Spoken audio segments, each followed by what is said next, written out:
I'm here today with Debbie Reynolds. We're going to be talking a little bit about robocall and some new legislation coming our way. And those annoying phone calls we all get on our cell phones.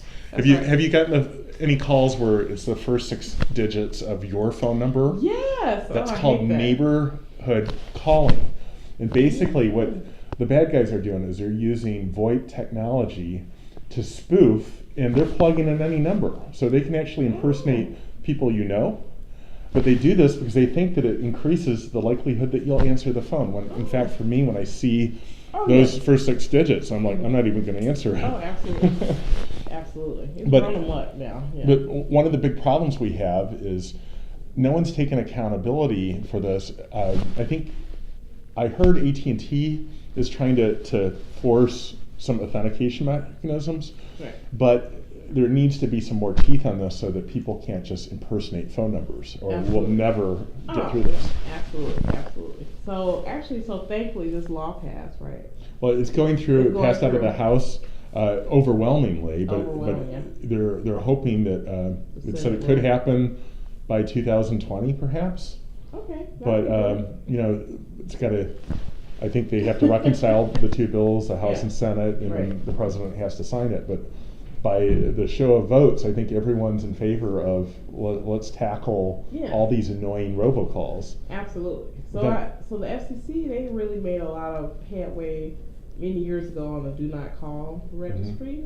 So this will be sort of another layer to that the FCC is sort of looking at. And I don't know about you, but I'm very annoyed when I get robocalls, so I'm not happy about this. I'm sure maybe it'll happen after the election, because the election people like to do robocalls. Well, I get tons of calls from people wanting to lend me money. It will ring my phone once, and then it will hit my voicemail.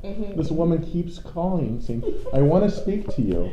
It's like, and it's not even a real person. It's all automated. It's annoying. Oh my goodness.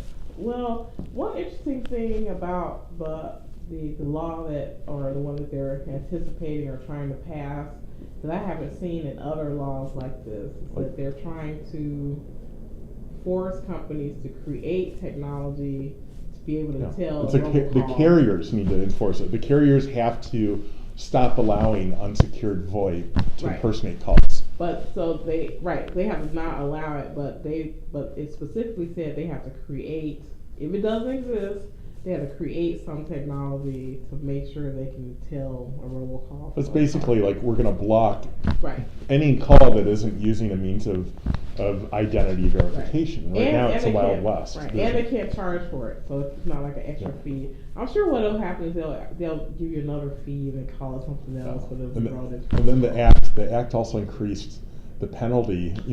Current legislation, the TCPA, the Telephone Consumer Protection Act, dealt with spam faxes, calls, and whatnot, but the Robocall Act is going to boost penalties, I think, to $10,000 each.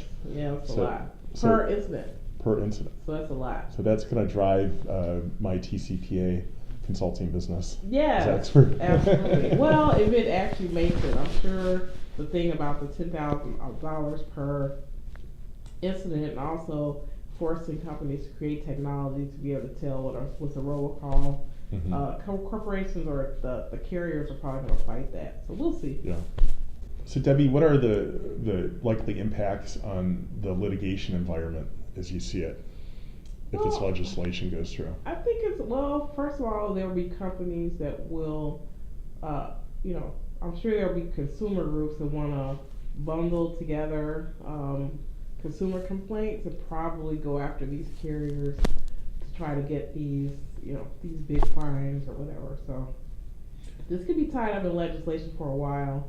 Once the lawyers get their fees, you probably won't get $10,000 per incident. Well, it's going to make it a lot more, in my opinion, it will make it much easier to actually identify who's behind it, because right now people are using proxy phone numbers to call, and many of them are just total scams run out of the country. So you can't.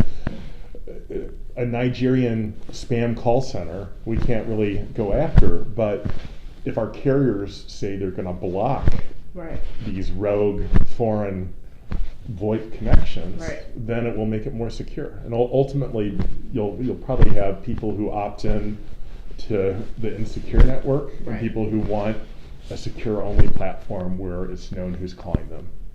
I agree. Thank you for being on the show today. It was great to have you on again. I love your scarf. Thank you. You always have interesting scarves. Thank you. We'll see you soon. Okay, bye-bye.